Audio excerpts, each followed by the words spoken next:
couple things that Alec did in class that just, well, I'll never forget. We were talking about, we're prepping for our presentation, the presentation section, and he said, how come somebody else hasn't thought of this? And I was like, I don't know. I really can't answer that.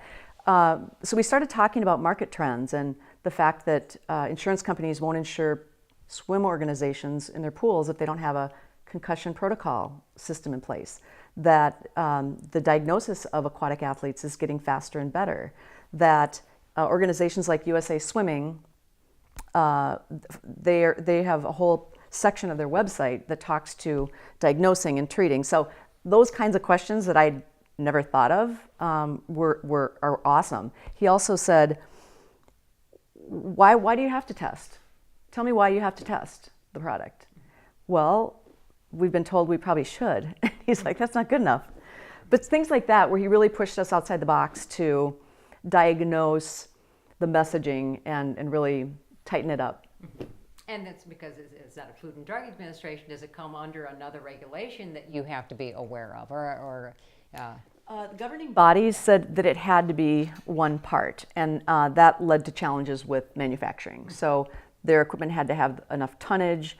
They needed to be able to make a part or 4 or 6 parts that are the size of a human head, and they need to be able to work with the material that we needed them to work with. So it's something we had to kiss a lot of frogs before we found the right partners. Okay, but is that a design engineer? What helped you here? Yep. We have engineers, and we had a designer that we worked with to put it into an electronic form, and then we had to find somebody that could manufacture it. So, yeah, it took a village. Mm-hmm. It really took a village. Okay, but now another interesting part is that you're past the age of 45 and a woman. So when we see starting new businesses for both women and past the age of 45, what are we looking at? What's that landscape look like? Well, it's really interesting because that audience, the 45 plus, is probably the most entrepreneurial in our economy. And you talk about it takes a village, it takes a team, it takes an ecosystem. Nobody does great things alone. So that's right. What's really interesting is, and when we start to think about it, that audience, like Theresa, she's had a career, she has a Rolodex, she's networked, and so she's been building that village for years, for decades. Yep. And that's part of what makes that age group so successful in starting new businesses. And in fact, the middle age, the 45 plus age group, is responsible for the majority of high growth startups in our economy. Now, one of the other things that you did is that you really, for my money, started to really think outside the box, because then you started to get who are the groups that are going to that you wanted to work with. And then on top of that, what are the patents you need? Right. But that's a different conversation. An but expensive conversation. Well, it is, but you have a patent in China, which is just kind of like mind-blowing, because usually people will go through the U.S. first and wait a long time, but was that first? Was that your first patent? No. U.S. we started in 14, believe it or not. Mm-hmm. I get gray hair thinking about it. And then we expanded in 17, I'd say early 17, to Europe and Canada and China and Australia. And so we have both a design and there's 2 different types of patents. Process. Utility, yeah. So one of them is more graphic, the design is, and the utility is more like describing the nits and gnats. We've also covered it so that it's transferable to other sports products. Mm-hmm. So. And then with your graphic logo on the side, you had to do something with that. So explain what you did. Oh, getting this on the cap, well, or designing it? Well, company, or to embed that, right? Yes, we are. We will be able to do decoration on caps probably in 18, maybe late Q4 of 18.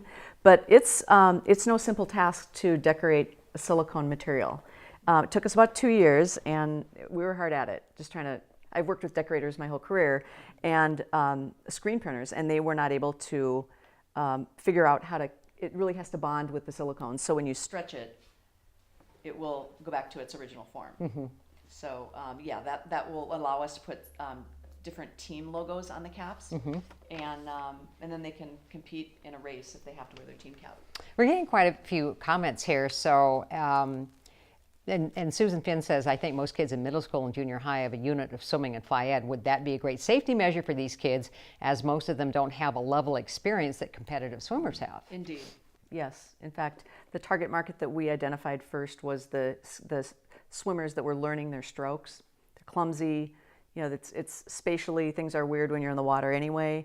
And so that was the original, the immediate need. But then as we watched the statistics of injuries during warm-ups and during practice, where there are dozens of kids in lanes doing circle turns, and the larger they get and the stronger they get, the harder those kicks are, that it really does span over a number of over a large age group. But yes, it would be very fitting for a school environment, especially when it comes to insurance. And then somebody also said, I wonder if Red Cross swimming instructors would like to have their swimming students use these caps. We just talked with the director of Ops Risk within USA Swimming just last week, had a follow-up today, and he's putting us in touch with Red Cross as well as the senior director of the YMCA. So we're waiting on a warm introduction from him. Okay, but in addition to that, though, you've really reached out to USA Swimming, US Masters, USA Triathletes, Paralympics, Special Olympics. Yep.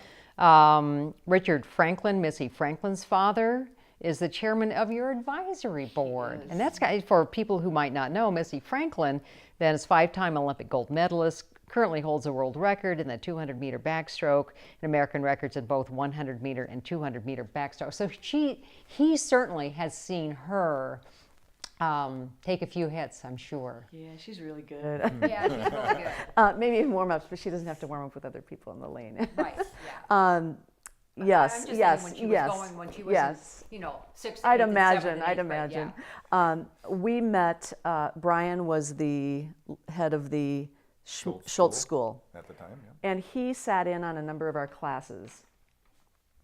When I was doing our initial pitch to the class, well, Sonia and I were, he raised his hand. He's like, do you know the Franklins? And I said, like the Franklins? And he said, yeah. I said, no, I'd love to. Can you help me with that? And so we went back and forth with Richard on the phone for probably about 6-7 months. And he ended up coming to spend Thanksgiving with his sister here in town. And we had a 2-hour lunch with him. He saw the product. He met David and I, and really felt that it was a game changer for the sport, really for all aquatic sports. So yes, we are, he's been amazing in opening doors and making introductions to the highest levels at USA Swimming, and introducing us to Rowdy Gaines, who's the voice of swimming, and he even tried the cap on and said, gosh, this thing's comfortable. So he's a pleasure to work with, a gentleman, and we're just thrilled to have him part of our growth. And then Joni has asked, how about the Special Olympics team? Yes, we see a really good fit. There are about 300 swimmers here in Minnesota. We met with Bill Fish last December, and he was very interested in the cap. He's their Vice President of Business Development, and they have an event coming up in June that he asked us to participate in, really to spread the word and let the athletes try the cap on, introduce the parents of the kids, and if they wanted to purchase one, that's great. Maybe we could do a sponsorship with somebody like Coca-Cola, who's already involved with them. So we're exploring that, but we were thrilled to have the discussion go in that direction when we met with Bill. When you think of the students that have come through your class, I would think that the percentages, they tend to be a little on the low side. When you see somebody like Theresa, who's gone through as much as she had in her development, I mean, I gotta believe, A, number one, you're proud about it, but two, it's not all entrepreneurs are going to the lengths that she has gone. We were laughing before the show that she's actually normal. She's exceptional to the people who love her, but as an entrepreneur, she's going through things that are very normal and very typical. But every entrepreneur has to read the signs. And so there's a point at which analysis sort of has to be set aside, and you have to listen to your gut and pay attention to what people are telling you, not in terms of advice, but what they're saying to you about the product. And you have to listen to your gut a little bit and sort of read the signs and make decisions based on that. And that's when this process of entrepreneurship quits being a business science and starts becoming a little more of a human art. Yeah. And so in that sense, I see her as very normal, though she's a very exceptional person. Thanks, Al. But the next thing, though, is that now she has a product. So when she was in your class, you didn't have the product that you have now. Right. We had a prototype, and Well, it wasn't far from it. It I mean, wasn't. conceptually, it was pretty much what it is now. Yeah. Mm-hmm. yeah, sizing changed a little, some of the cut lines, but we. The basic idea was in place. Yep. Yeah.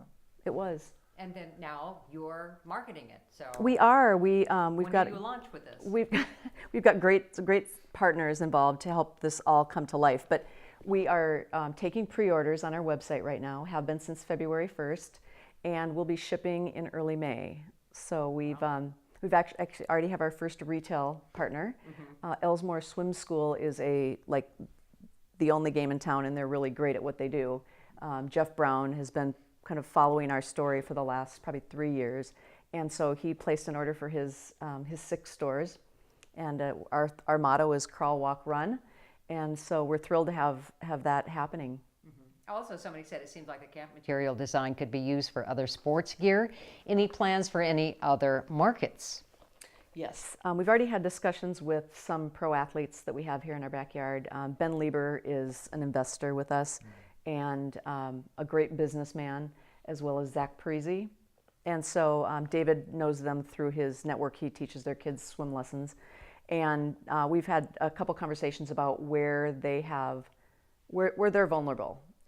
Issues that we have to think of when we translate this would be the weight and the breathability, and they said sometimes we'll take that over safety.